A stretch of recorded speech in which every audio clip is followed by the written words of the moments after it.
This coming Sunday, we're starting a new series called Following God in Impossible Times. We're going to take a deep look into the books of Ezra and Nehemiah. But more than just these two books, this whole time period in Israel's history is so fascinating.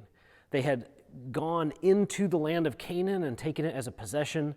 They had gone through a series of good and bad kings, and God had promised them from very early in the Bible that if they obeyed him and walked in his ways, they would dwell in the land and life would be great. But when they disobeyed, God would send judgment and they'd be kicked out.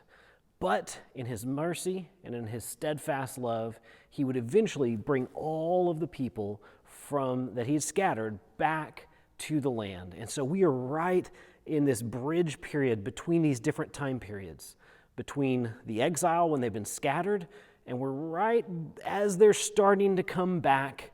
And of course, their hope is that the Messiah is coming.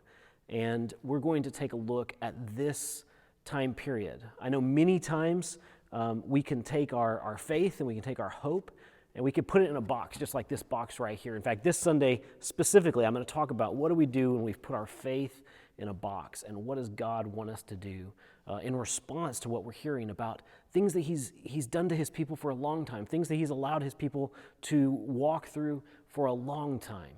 So if you're feeling this, you're not alone, and that's what we're going to hear this Sunday as we talk about this time period. But I believe at the end of this period, we will learn so much about what God is trying to do and about what does it look like to come out of a period where you may not be able to do everything you wanted to do, a period where we don't have complete freedom, where we might not be in charge, in control, and we're able to see how does a good and faithful God walk with his people through impossible tasks, such as rebuilding a temple that was destroyed by its captors, rebuilding a wall that was destroyed by its captors.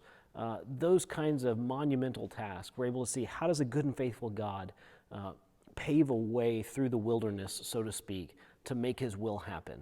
And that's really what we want to see here. We want to see what will God do through us right here in Snohomish County.